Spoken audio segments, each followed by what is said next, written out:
All right, everyone. Happy New Year. This is my first time getting back on this channel for the new year. I was going to come and do some other videos, comment on some stuff, but I chose not to.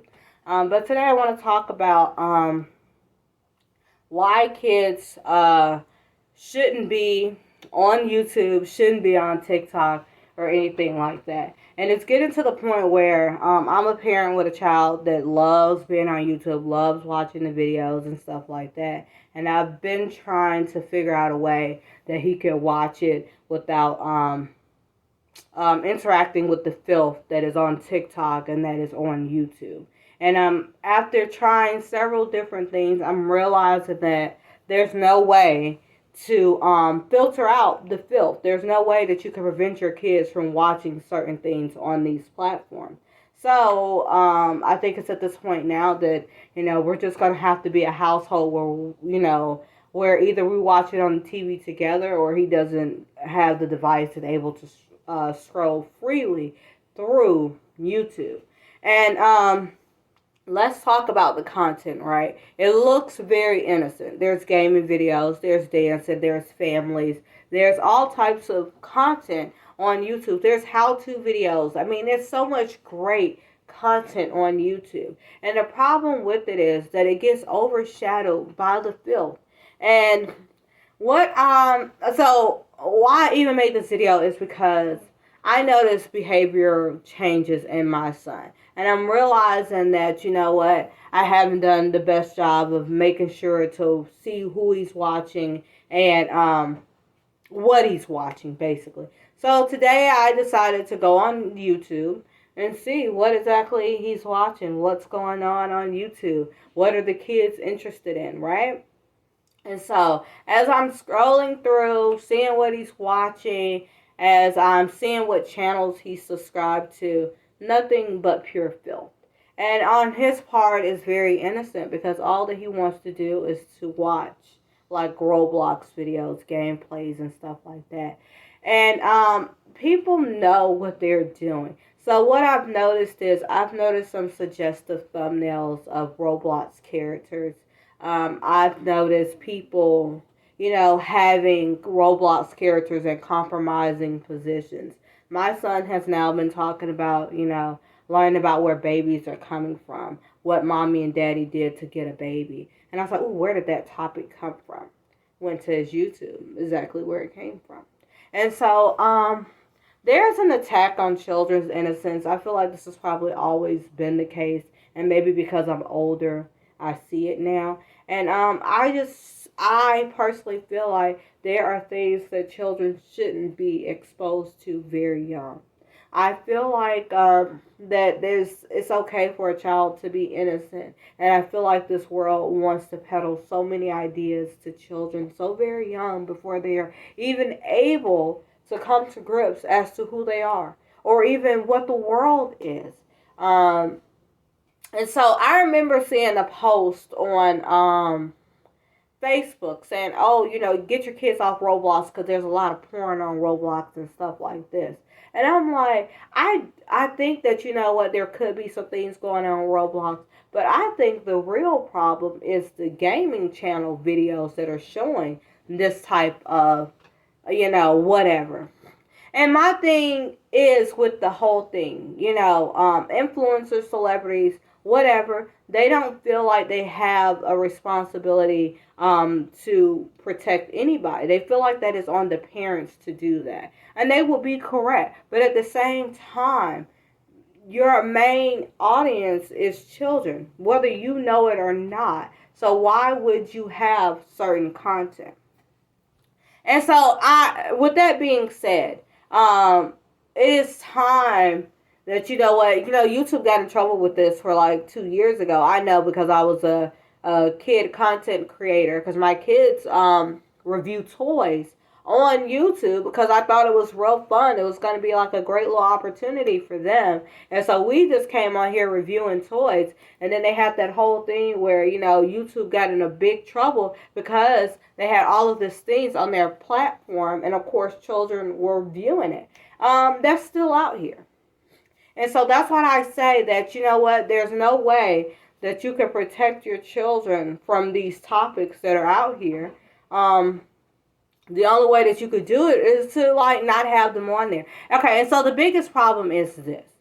Is that, with YouTube, you have autoplay, or they'll have videos that go directly after one another. And these kids just be on there going from video to video, video to video. The first video could be very innocent, but like by the time they get to that 10th video, it's something completely different. And so you have to really monitor what they're watching, because if you don't monitor it, you just don't know. And so it's not even like the porn for me. It's the violence. It's the way that people talk about things. Because I've noticed my son's language like changing. And I'm like, we don't talk like that. So where did you learn this type of language? Well, where are you learning these types of things?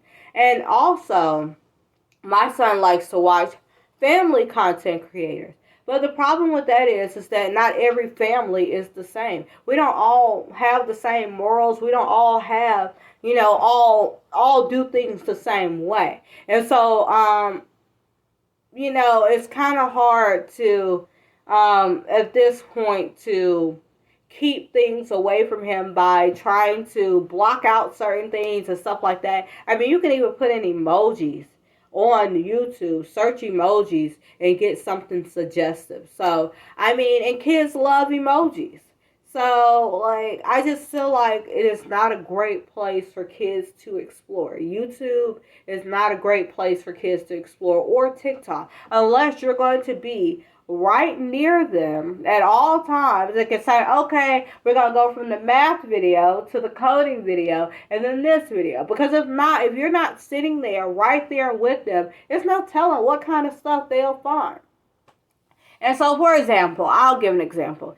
There's somebody that had a video talking about nerd jock going to a school. Now, if you're familiar with porn, you know that they have certain titles to entice you to go and watch based on your own fetish and whatever you like. So let's imagine a kid liked that gaming video that said Nerd Jock School or whatever the hell it said, right? They would then go on to maybe Google or YouTube to find that particular video. And because of that title, I feel like, they're going to get a little bit more than they bargained for. And I feel like those things are done on purpose because they got to get their clicks, they got to get followers, they got to get subscribers by any means necessary. And and that's just easy. And let's be honest, a lot of these people wouldn't have their money if they didn't have the kids watching. Because that's who has the time to really sit down, click on the videos, and watch over and over again, And before the whole pandemic and stuff, kids were on TikTok just having a good time. They were dancing and all this other stuff. It was for the kiddies. And now we got a whole bunch of adults on there. And now, the kids can't really enjoy TikTok the way they used to. And it's sad that the adults have ruined so many things for children. And with this world, it's not like you could keep your children away from things. And I'm not saying that, but why would I want to expose my child to certain topics right now? And some of this stuff is just filth, it's darkness, it's evil, it's satanic. Like, it's like, what the world? Like, the stuff that I watched today just made me sick to my stomach. And it really dealt with, I felt it on a spiritual level. Like, I don't even know how to explain this. But the stuff I watched had me a little concerned. And people are like, oh, what's wrong with the youth today? And then I'm like, well, if we can go and look and see what the heck they're watching, we might find the answer here. So what I'm saying is that I am a content creator. And I made several channels for a reason, right? I made several channels because I didn't want all of my content to all be together. I want whatever I'm giving you, like you're going to come here for the podcast, you go to Jocelyn Nicole for that, you go to Rhea Ray and Rye for toy reviews. I didn't mix and mingle everything because I knew that I wouldn't want a kid watching the podcast and then go watch a toy review. I wasn't going to do that. And so I was very strategic when making my content. I like to think about, the influence that I could potentially have on others. So I'm very careful on the messages that I spread. I'm very careful on what I say. But a lot of people don't think about their content in that way. They don't think to be responsible with their content. They just think about, oh, what's going to get me clicks, likes, and followers? What is it going to be? And I noticed with a lot of the people that my son was watching, they're loud. They have a lot of music. That they have a lot of big expressions, and stuff like that. So they're very enticing. It makes you want to watch them. And I'm like, man, they knew like how to get the children. And then like now with the dancing, the kids love the dancing. But I just feel like it is not a safe place for kids to be on there until they learn how. I don't know, because even YouTube Kids, things get on there that shouldn't be on there. My youngest watches YouTube Kids, and there's stuff on there as well. So I don't know what the answer is, but I feel like unless you can handpick every video, then I don't know how else kids should be on YouTube, if that makes sense, okay? I'm getting long-winded, but what I will tell you to do is take the time. Get your kid's device, go to subscriptions, see who they're subscribed to, and watch their videos. And you tell me, what do you think after watching the content that your children have subjected themselves to? Me personally, I watch like podcasts, hair videos, and cooking videos. That's about as far as I go on YouTube. My kid has went to like the belly of the earth of YouTube and found the most filthiest stuff that he could possibly have found. So, I just feel horrible about it because I'm like, man, now I got to have some real serious conversations with an 8-year-old that I wasn't ready to have. So, but, that's life, and we're just going to pedal through it because at least I know. At least he's not going to be out here with the ideas he picked up on YouTube and TikTok and out here lost. At least we'll be able to have a conversation about it. And we'll do better with safeguarding what he watches and probably not have him on there as much at all. So that's what I'm saying here, because we use YouTube, for like learning videos and stuff like that. I think it's a great tool. I think it's very powerful that there's so many great content creators out here. But I also think that there's some dangerous ones out here, and they know exactly what they're doing. They know exactly what they're doing for their likes, followers, and whatever, and to get their money. And do you, boo, at the end of the day. But people should be allowed to make the content that they want without, having the responsibility of parenting other children, all the yada, yada, yada, yada, right? But at the same time, this is a worldwide platform, and people should be responsible. Thank you all for watching. Don't forget to like, comment, and subscribe.